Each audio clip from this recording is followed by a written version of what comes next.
Buenas noches Latinoamérica, esto es La Academia, café virtual científico y cultural, a cargo de quien les habla el doctor Enrique Richard.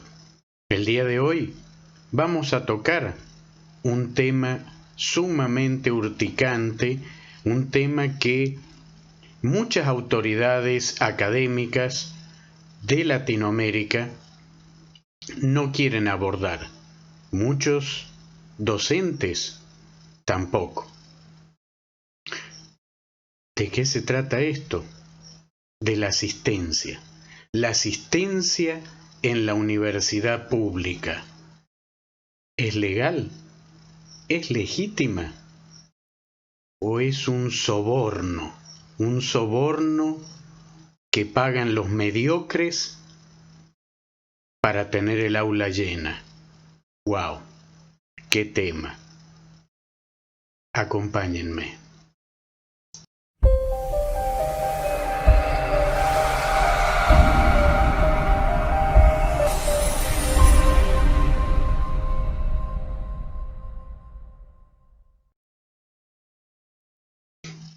Muy bien, aquí estamos para tocar un tema, como dije, urticante, pero lo prometí en el capítulo 0, en el piloto. Dije, aquí trataremos algunos temas que la academia no quiere tratar, por lo menos no todos. Y este es el caso de la asistencia estudiantil. Yo estudié en la Universidad Pública Argentina. Concretamente, estudié la carrera de Biología en la Universidad Nacional de Tucumán, Argentina, una universidad que siempre fue sumamente respetuosa de la autonomía y de los principios reformistas de la universidad. Y como era muy respetuosa de dichos principios, nuestros docentes no dudaron en inculcarnos, en hacernos respetar dichos principios. Sin embargo, a lo largo de mi vida, visitando distintos países y trabajando como docente en más de 70 universidades, me encontré con un panorama diferente. Me encontré con universidades públicas que, si bien hacían alarde de ser autonomistas, reformistas, en los hechos no lo eran, o por lo menos no lo demostraban. Y uno de esos hechos es justamente el tema de la asistencia. Entonces, veamos el problema, pero, como ocurre en la academia, veamos primero los antecedentes, la historia detrás de esto. Síganme, acompáñenme. Muy bien. La asistencia estudiantil en la universidad pública. De la mediocridad docente al soborno. ¡Wow! Bien. Y como dije, empezaremos por los antecedentes, los precedentes, la historia y el origen de la asistencia libre. Un concepto que lamentablemente muchos estudiantes ni siquiera sabían que existía. Pero créanme, queridos estudiantes, en 1918 hubo una reforma protagonizada por los estudiantes. ¿En dónde? En Córdoba, Argentina. Y como resultado de dicha reforma, los estudiantes lograron dos cosas fundamentales, entre varias otras cosas, pero la que nos compete ahora son estas dos cosas fundamentales. Una, el origen de la libre asistencia a clases magistrales en la universidad pública. ¿por qué surge esta reforma? Veamos el origen, porque el origen tiene mucho que ver para explicar esta problemática. Esto que voy a leer está tomado literalmente del Manifiesto Liminar de la Reforma de 1918, del origen de la autonomía universitaria que rige en Latinoamérica, de los principios que rigen dicha autonomía. ¿Qué comentaban los estudiantes en este manifiesto liminar? Se quejaban de lo siguiente: los métodos docentes estaban viciados de un estrecho dogmatismo. ¡Wow! Eso era en 1918. Y hoy, ¿cuántas aulas siguen viciadas, señores, de un estrecho dogmatismo? Contribuyendo a mantener a la universidad apartada de la ciencia y de las disciplinas modernas. Las lecciones, encerradas en la repetición interminable de viejos textos, amparaban el espíritu de rutina y de sumisión. Y hoy, cuando estoy haciendo esta grabación, 102 años después, 2020, ¿en cuántas universidades públicas esto sigue igual? ¿Qué ha cambiado? Que esos docentes, aquellos docentes de 1918, los prerreformistas, leían viejos textos y ahora leen el PowerPoint haciendo karaoke. Nada más. Los cuerpos universitarios, celosos guardianes de los dogmas, el dogma, compañeros, el dogma, queridos estudiantes, el pecado capital de la ciencia. ¿Cómo hemos permitido que eso se enquiste en pleno siglo XXI? Trataban de mantener en clausura a la juventud. Y sigue ocurriendo. Universidades públicas que cierran sus aulas para que nadie sepa lo que pasa allá adentro. Cierran sus aulas a la sociedad que la sustenta. Qué lamentable, qué lamentable. Creyendo que la conspiración del silencio puede ser ejercitada en contra de la ciencia. Fue entonces cuando la oscura Universidad Mediterránea, refiriéndose a Córdoba, Argentina, cerró sus puertas a Ferri, a Ferrero, a Palacios y a otros docentes reformistas, ante el temor de que fuera perturbada su plácida ignorancia. 102 años después, qué poco ha cambiado. Hicimos entonces una santa revolución y el régimen cayó a nuestros golpes.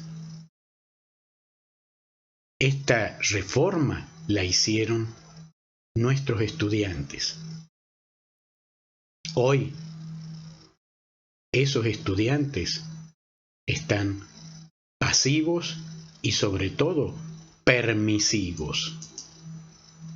Pero ya vimos la motivación, vimos el desencadenante de la reforma de 1918. Entre tantas cosas que se ganaron, las tenemos en este listado que no voy a ponerme a explicarlo por completo, pero sí los voy a invitar cordialmente a que analicen el manifiesto liminar, por ejemplo, en Wikipedia, y hay una extensa bibliografía sobre la autonomía universitaria y la reforma de 1918. Yo me voy a centrar en el motivo de este café virtual científico y cultural. La asistencia. ¿Qué se logró con la reforma?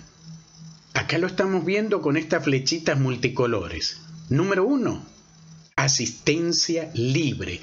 ¿Qué significa asistencia libre?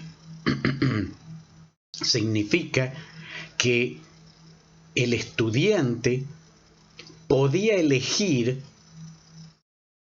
asistir a una clase magistral o no. Y este era un concepto asociado al siguiente: la docencia libre, la libertad de cátedra, la cátedra paralela, la cátedra libre, el derecho de los estudiantes a optar entre cátedras. ¿Qué significa eso? Que el estudiante podía optar entre 2, 3, 4 cátedras que dictaran la misma materia o asignatura. ¿Y por qué harían eso?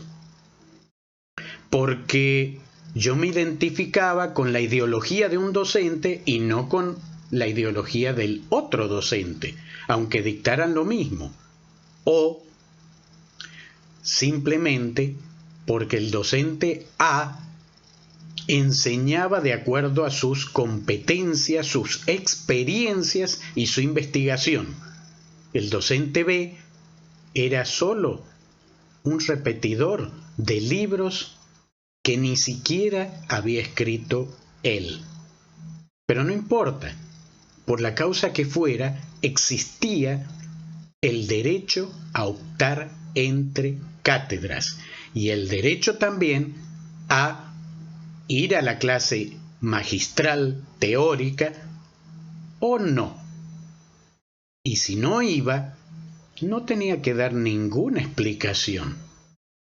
Esos principios reformistas todavía existen, pero no en todas las universidades, no en toda Latinoamérica. Pero ya estamos percibiendo por qué demasiadas universidades públicas en Latinoamérica optaron por una asistencia obligatoria a las clases magistrales teóricas, y muchas también, además de obligar a esa asistencia, daban un bono, un premio, un soborno. ¿Traducido en qué? En el hecho de que si el estudiante, por ejemplo, cumplía con el 80 o 90% de la asistencia, en el examen final podía, por ejemplo, empezar el examen con 2 o 3 puntos a su favor en una escala del 1 al 10, o que la asistencia representara el 20 o el 30% de su calificación final. Ya estamos viendo un poco del origen del problema. Pero, ¿por qué ocurriría algo como esto? Bueno, no tenemos que usar demasiado la imaginación. El problema es que en muchas universidades se implantó literalmente la mediocridad. Esa mediocridad que en 1913 José Ingenieros inmortalizó en su libro clásico El hombre mediocre. En estas universidades, yo les llamo universitruchas, porque los mediocres son la mayoría.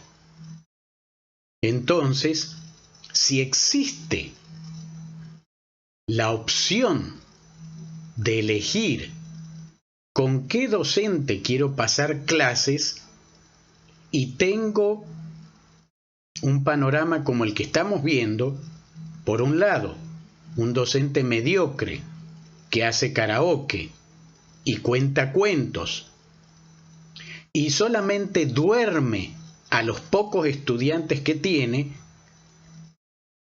o optar por el docente genuino, aquellos que por su vocación tienen carisma, cuentan con una gran experiencia profesional que la llevan al aula y además son investigadores que llevan los resultados de esas investigaciones también al aula. Entonces tienen una clase sumamente prolífica de estudiantes inquietos que preguntan, discuten, pero nunca se duermen. Claro. Pero esto plantearía una gran asimetría. ¿Por qué? Porque el docente mediocre tendría 2 o 3 estudiantes nada más, o ninguno. Y un buen docente, un docente genuino, en cambio, tendría el aula llena. Entonces, ¿cómo puedo yo compensar esta asimetría? Ya lo adivinaron, ¿no?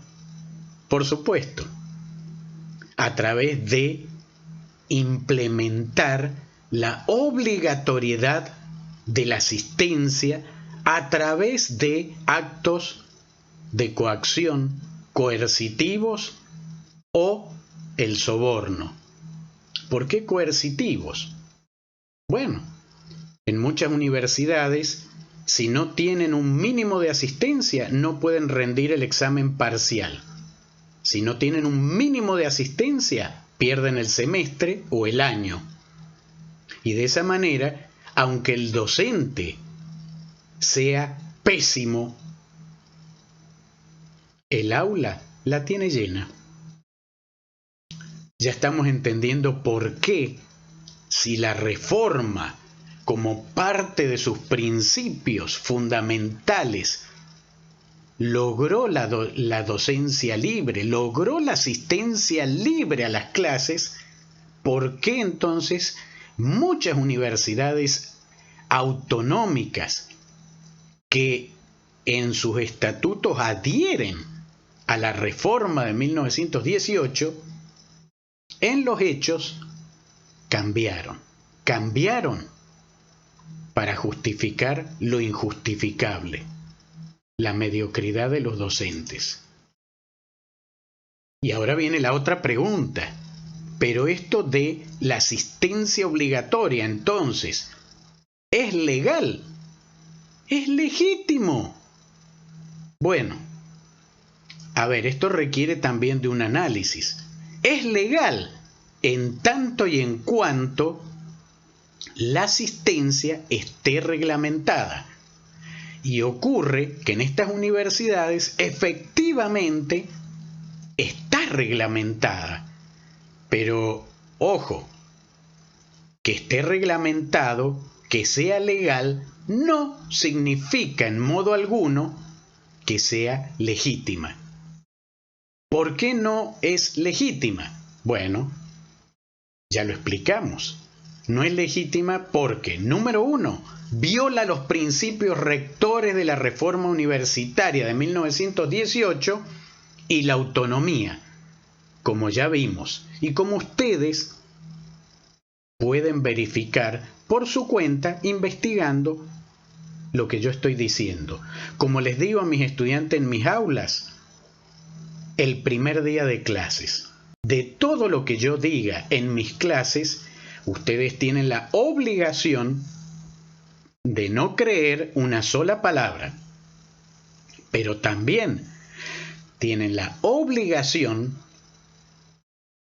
de verificar. Entonces, cordialmente los invito a verificarlo. Entonces, no es legítima porque viola los principios rectores de la reforma de 1918 y la autonomía. ¿En qué parte? En la parte que establece la reforma que la asistencia es libre, Yo no tengo que tomar asistencia, no tengo que obligar al estudiante y mucho menos tener acciones coercitivas vinculadas a la asistencia o peor aún, soborno. ¿Y por qué la autonomía? Porque la autonomía, muchas de estas universidades que yo llamo universitruchas, como la Torre Oscura que hay aquí en Ecuador, no la han entendido a la autonomía. Muchas autoridades con las que yo he conversado me dicen, pero Quique, tú eres argentino. Deberías saber que la autonomía nos permite hacer nuestros propios reglamentos. Sí, yo sé que es así. Pero ahí tenemos un problema, que la autonomía efectivamente permite que la universidad haga sus propios reglamentos si y solo si dichos reglamentos no se oponen, no contradicen, por ejemplo, a una ley nacional o a la propia Constitución. Entonces, si ocurre eso, la legalidad también es cuestionable y es nula, por no entender la esencia misma de la universidad. Un reglamento universitario jamás puede legalizar una acción castigada por el Código Penal. ¿Cómo cuál? Como el soborno, la coerción o la coacción. Los abogados usan para explicar esto la pirámide de Kelsen. ¿Qué dice la pirámide de Kelsen? Que lo que está en la base de la pirámide no puede oponerse nunca a lo que está en la punta de la pirámide o en un escalón inmediatamente superior. Bien, ¿y qué estamos viendo aquí? Estamos viendo que los estatutos y reglamentos universitarios están no en la base, en el subsuelo de la pirámide. Por lo tanto, un reglamento universitario no puede legalizar lo que para una ley nacional no es legal, como por ejemplo la coerción o el soborno. Ajá, pero ¿tenemos claro lo que es un soborno? Los códigos penales de distintos países tienen distintas definiciones, pero hay una universal. ¿Cuál? La de la ISO, sí. Aunque parezca mentira, hay una norma ISO para esto, la 37001, que define el soborno como una oferta, promesa, entrega, aceptación o solicitud de una ventaja indebida de cualquier valor, que puede ser de naturaleza financiera o no, directamente o indirectamente e independientemente de su ubicación, en violación a la ley aplicable como incentivo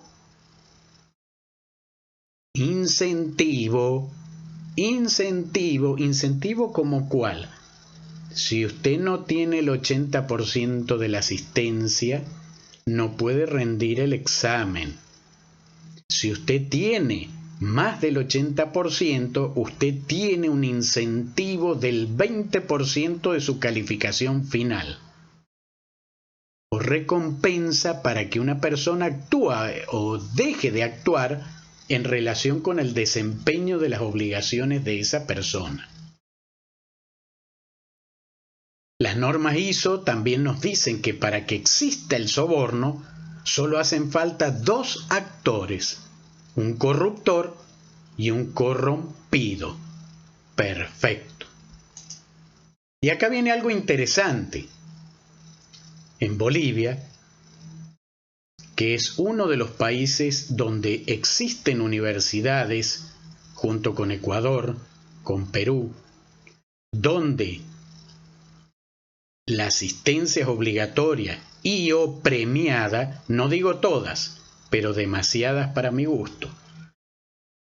En Bolivia una pedagoga, economista, la doctora Kathleen Lizárraga Zamora, en el 2003, en su libro Economía y Universidad Pública, que estamos viendo en pantalla, y que lo recomiendo ampliamente, indicó algo terrorífico. Ella dice que en el sistema universitario de Bolivia existía un pacto de mediocridad docente-estudiantil, donde los docentes hacen como que enseñan y los estudiantes hacen como que aprenden. Y mientras se cumpla el pacto, todo funciona bien. Esto lo he visto no solo en Bolivia, lo he visto en Perú, lo he visto aquí en Ecuador. La Torre Oscura es un gran ejemplo. Sí, también existe esta complicidad entre docentes mediocres y estudiantes mediocres. Docentes que no saben, no quieren enseñar, y estudiantes que no saben, no quieren aprender. Entonces, ya estamos respondiendo esta pregunta. ¿Por qué existe asistencia obligatoria y o premiada en muchas universidades? Porque existe un problema, el problema de muchas, demasiadas universidades públicas y también privadas de Latinoamérica, pero las privadas no necesariamente se acogen a los principios reformistas. De alguna manera, pueden justificar lo que hacen. Pero lo cierto es que detrás de todo esto, la única justificación para la asistencia es que ésta responde o es el indicador de la mediocridad de muchos docentes. ¿Cuántos docentes? Lamentablemente, la generalidad en estas universitruchas.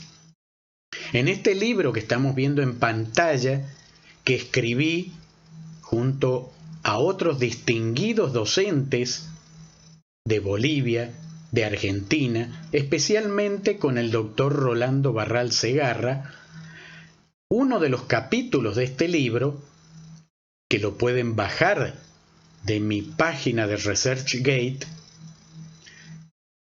lo precedí con la frase: la docencia actual se ha convertido para muchos en la salida laboral del fracaso profesional.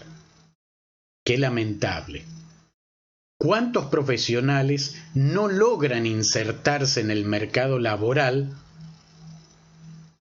y, premio consuelo, terminan haciéndose docentes? ¿Tienen vocación? No la tienen. Pero de algo tienen que vivir. Y lamentablemente, esa frustración, ese fracaso, lo llevan al aula. Y lo más terrible es que en estos tiempos donde hablamos del currículum por competencias, ¿cómo un docente que nunca ejerció su profesión, que fracasó tratando de ejercer su profesión, cómo le va a enseñar a un estudiante a tener éxito donde él no lo tuvo y ni siquiera sabe por qué? En otras palabras, un solo ejemplo. ¿Ustedes creen que un docente que da la materia cirugía cardiovascular podrá enseñar esa materia si nunca tuvo un bisturí en la mano, si nunca hizo una operación a corazón abierto?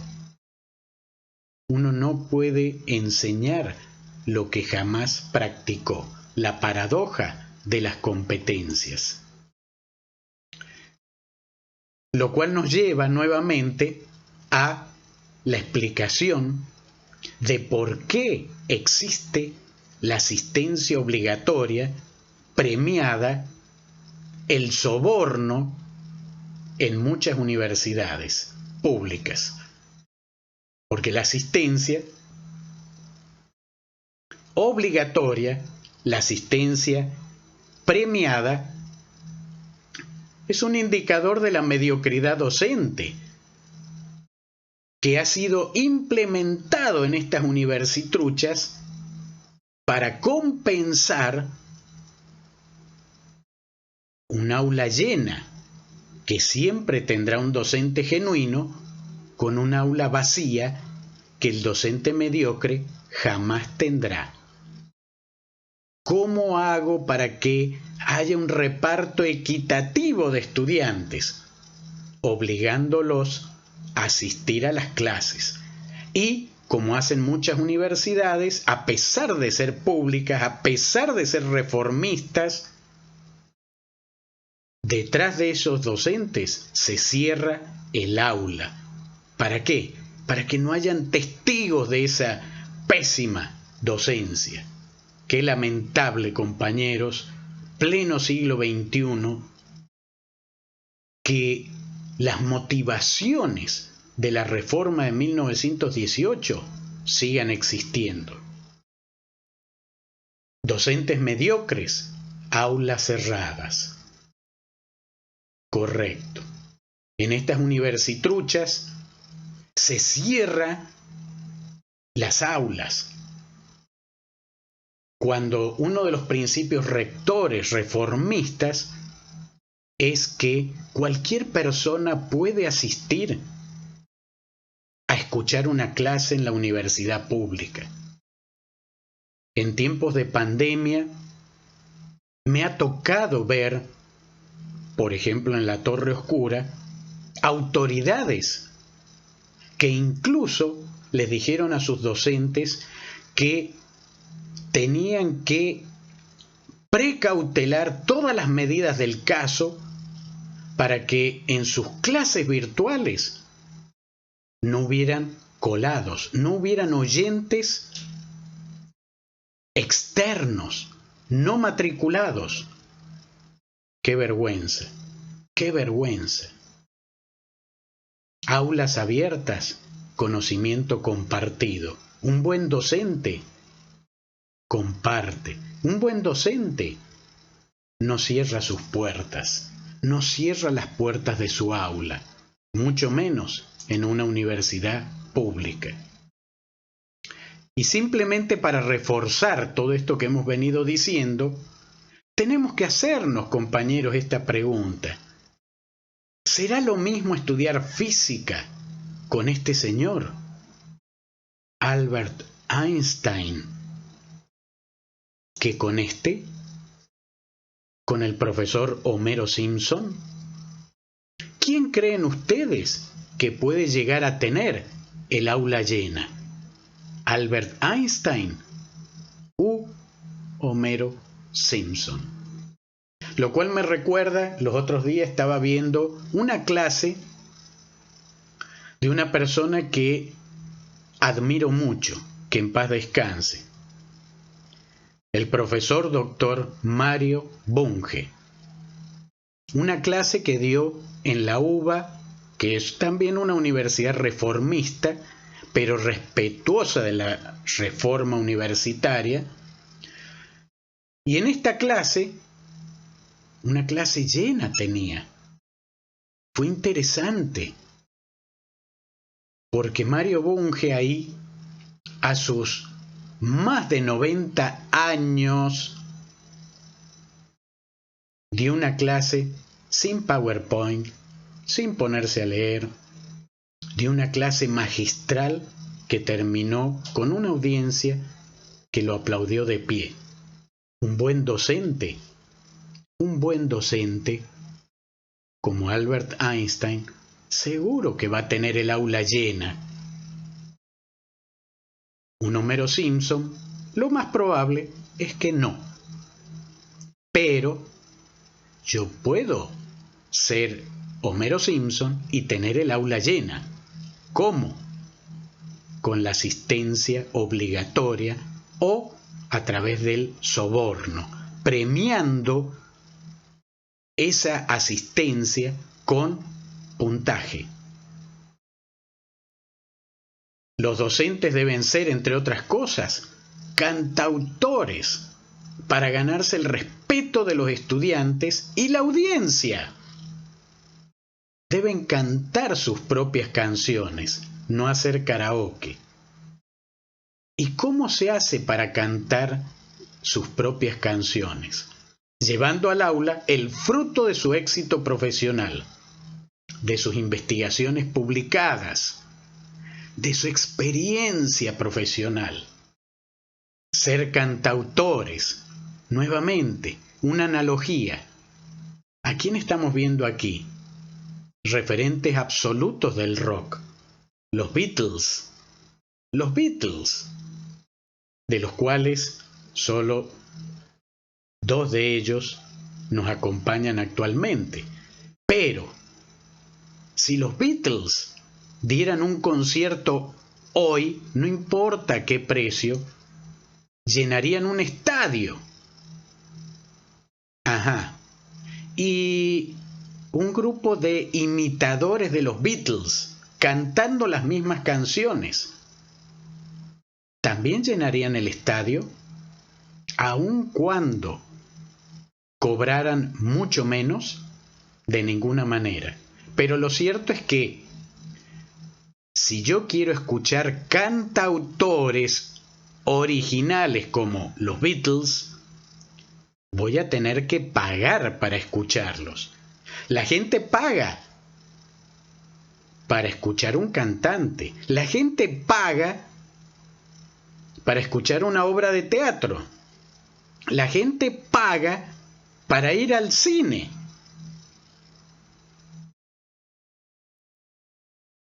Pero si el actor le paga a la audiencia para llenar el teatro, si el cantautor le paga a la gente para llenar un estadio,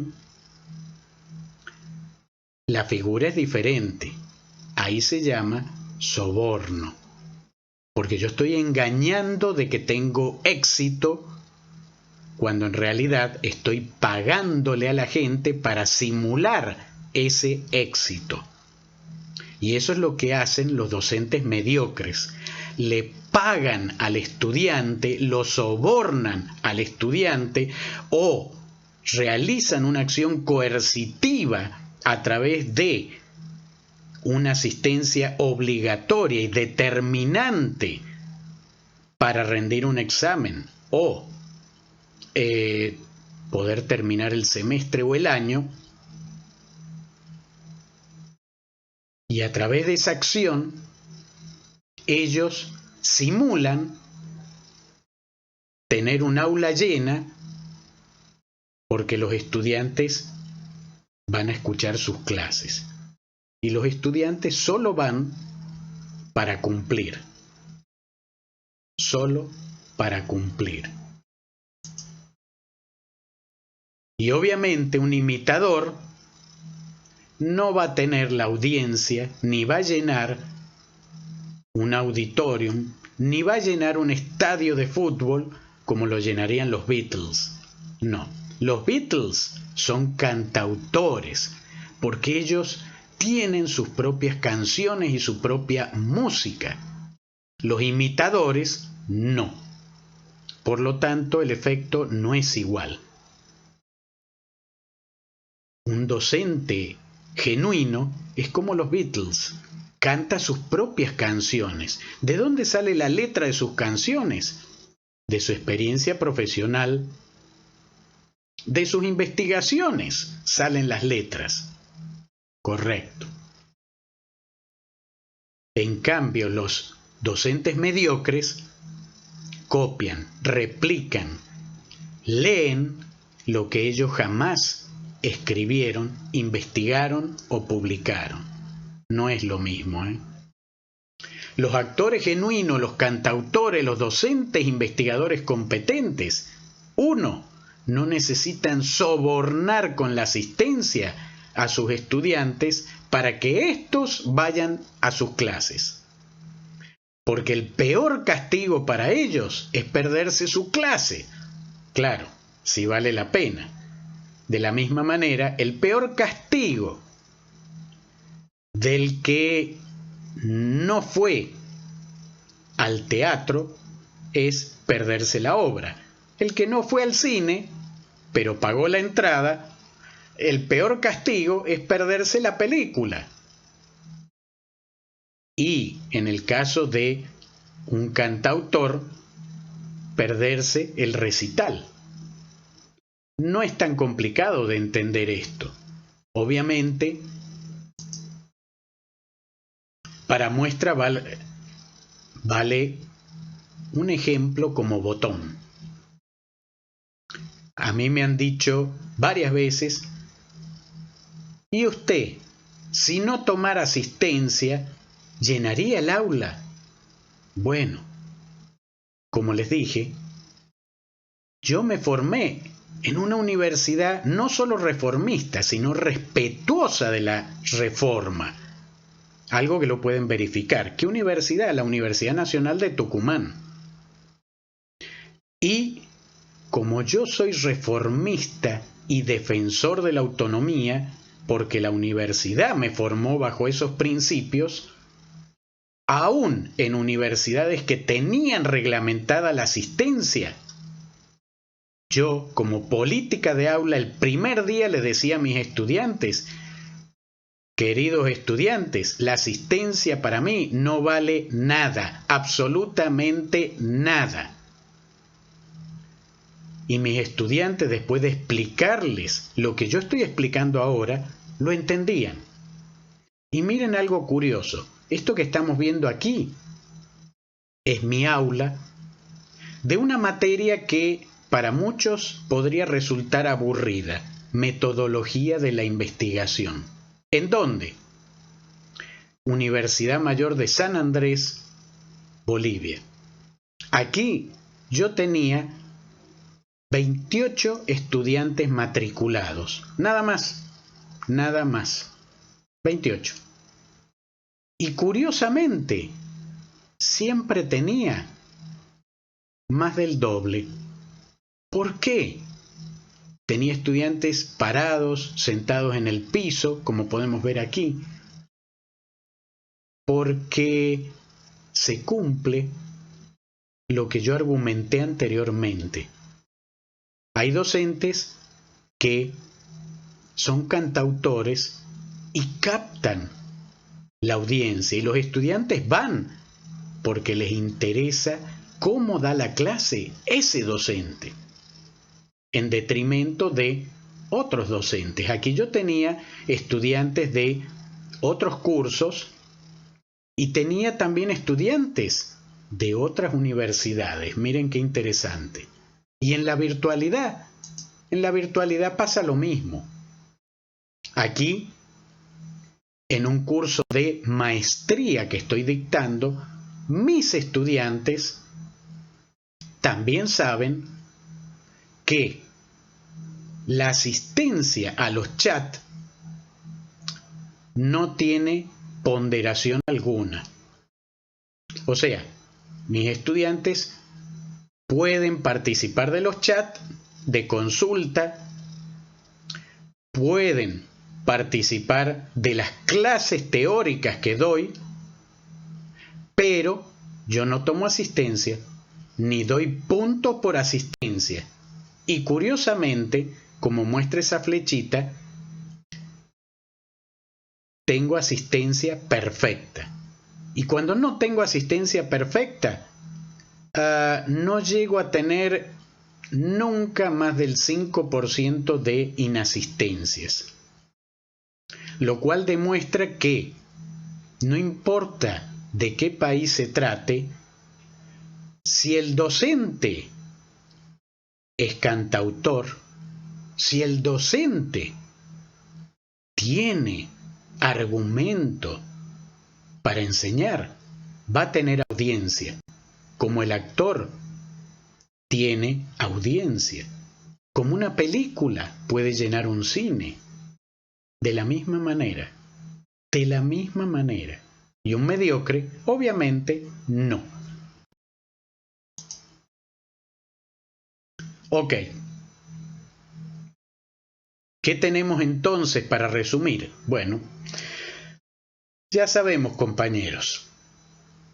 En 1918 se reglamentó como parte de la filosofía de la universidad pública, reformista y autonómica. 1. Asistencia libre.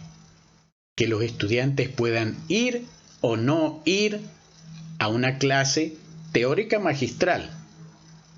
Y si no iba, no tenía que darle explicaciones a nadie, no tenía que presentar que certificado médico, que esto, que aquello, y todo un reglamento detrás de la inasistencia. No, no voy y punto. No tengo que darle explicaciones a nadie. Si después le iba mal en el examen, asunto de él. Punto.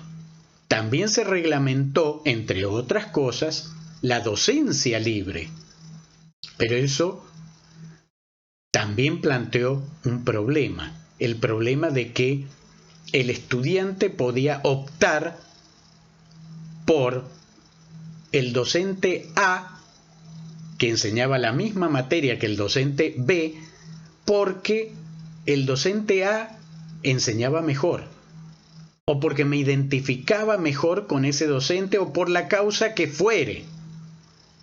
Pero eso determinó una asimetría que obligó en las universitruchas, donde la mayoría de los docentes son mediocres, a implementar la asistencia para que los mediocres no se queden sin estudiantes.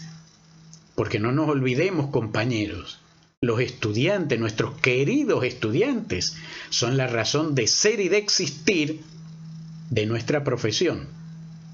Un docente sin estudiantes no existe, no es docente. Entonces, necesitamos de los estudiantes. Qué pena que estas universitruchas utilicen un abuso de la autonomía para legalizar lo que no es legal, lo que no es ni será nunca legítimo. Ese es el problema. Pero como suelo decir yo, quien no ve el problema nunca verá las soluciones. Y en Latinoamérica no nos gusta ver los problemas. Eso es algo lamentable, porque la educación y la investigación son herramientas fundamentales para resolver problemas. Entonces, si no vemos el problema, no veremos jamás las soluciones. La autocrítica es fundamental.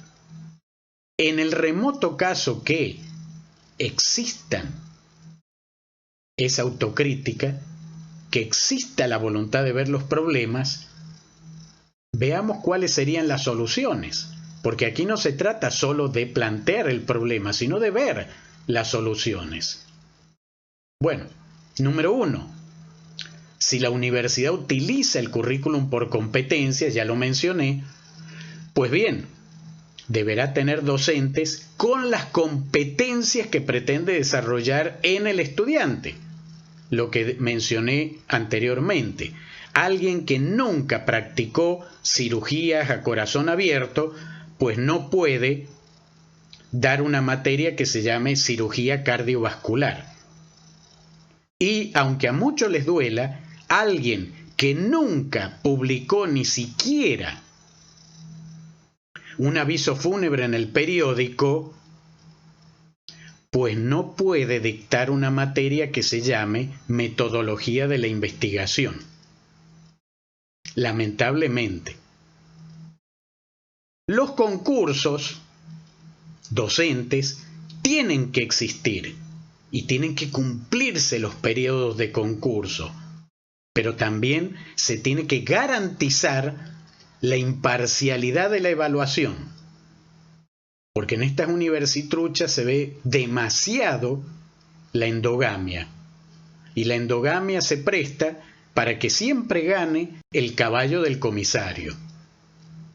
Evaluar las competencias docentes en los hechos, no en los cartones que se compran en cualquier lado cada vez con mayor frecuencia. ¿Qué significa evaluar las competencias en los hechos?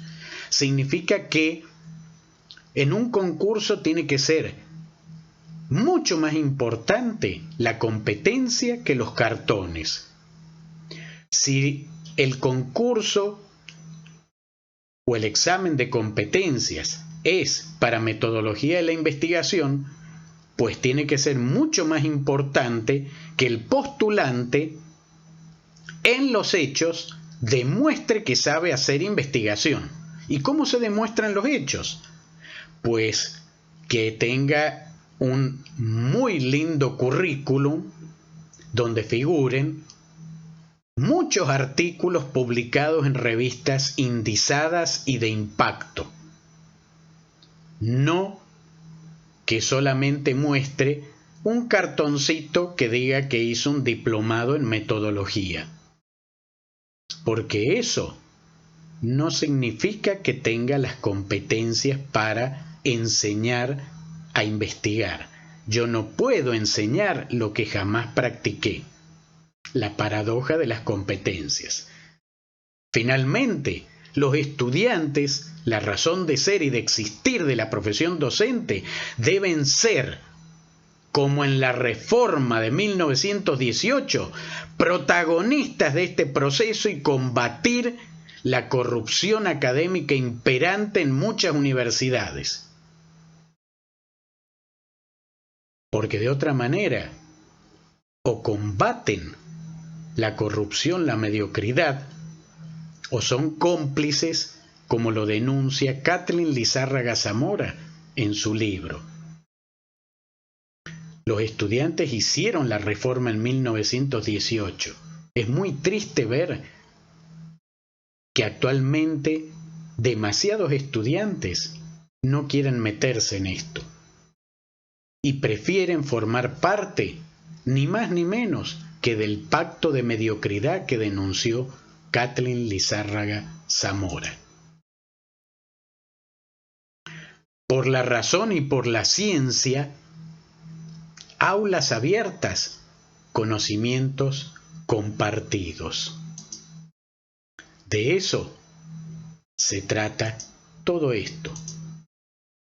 De eso se trata la academia, café virtual científico y cultural. La academia no le huye a los problemas. La academia soluciona problemas. Eso es lo que hace la academia. Eso es lo que hace la universidad. Solucionar problemas. Pero para solucionar problemas, primero tenemos que asumir que esos problemas existen. Y ahora hemos expuesto un problema que existe y subyace en muchas universidades de Latinoamérica. Distan mucho de ser la excepción. Son muchas. No sé si la mitad más uno, la generalidad, no sé. Pero son muchas. Son muchas y se lo ve demasiado seguido. Y se ve demasiada mediocridad. Universidades que lo dije en el capítulo 0. En estos tiempos de cuarentena, que ya es 120ª, hubo universidades, las reformistas de verdad, las defensoras de la autonomía de verdad, que salieron a la palestra y demostraron en los hechos,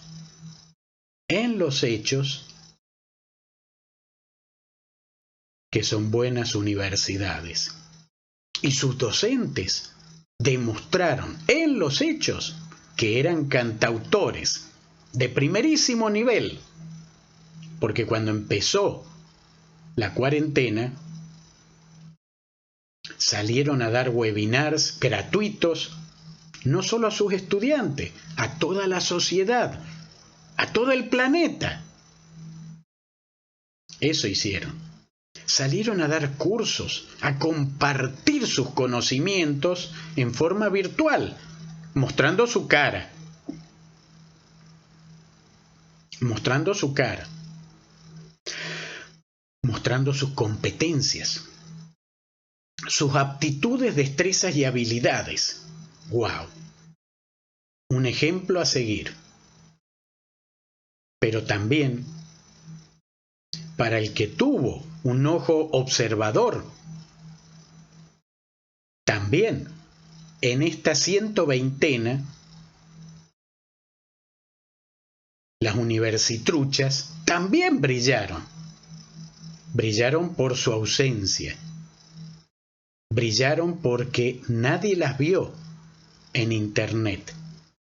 Nadie vio que estas universidades hicieran algo por la sociedad. Sus docentes, silencio de radio total. Sus docentes no salieron a dar webinars, cursos gratuitos, charlas a la sociedad. Brillaron por su ausencia. Entonces, querida audiencia, queridos lectores, si quieren saber cuáles son las universidades realmente de vanguardia, reformistas, que respetan la autonomía como la planteó la Reforma de 1918 y los principios rectores de la misma, miren lo que sucede en Internet. Ahí las van a encontrar. Las excelentes. Las que no van a encontrar, las que no existen, las que quedaron en la oscuridad como la torre oscura, esas son las que, si no toman asistencia obligatoria, si no sobornan a sus estudiantes, tendrían sus aulas vacías. Y cuando los sobornan, las tienen llenas, pero cierran las aulas para que no hayan testigos externos de su mediocridad. Qué lamentable. Lamentable, pero existe. Y nuevamente ya les di los elementos de verificación para que ustedes lo verifiquen. Por la razón y por la ciencia. Aulas abiertas, conocimiento compartido. Gracias por acompañarme. Ojalá esto haya servido para una necesaria reflexión de parte de autoridades, docentes, pero sobre todo estudiantes, porque ustedes, queridos estudiantes, merecen lo mejor. Pero ustedes también tienen que poner de su parte. Porque si no ponen de su parte, si callan con el silencio cómplice, son eso, cómplices de la situación. Entonces, es muy duro criticar a los docentes mediocres cuando hay una complicidad en la existencia de dichos docentes. Quien no ve los problemas no verá nunca las soluciones. La academia, café virtual, científico y cultural, desnuda, como dijimos en el capítulo 0, los problemas de la academia, pero propone soluciones con la esperanza del cambio. Cordialmente esta noche los invito a la reflexión. Una reflexión por el cambio, por una mejor universidad, para que no haya la asimetría que hay hoy. Universidades de verdad reformistas y universitruchas. No, para que haya simplemente universidades, porque Latinoamérica lo merece. Merecemos universidades, merecemos docentes cantautores y merecemos estudiantes reformistas también. Buenas noches, muchísimas gracias y acompáñenme en futuros programas.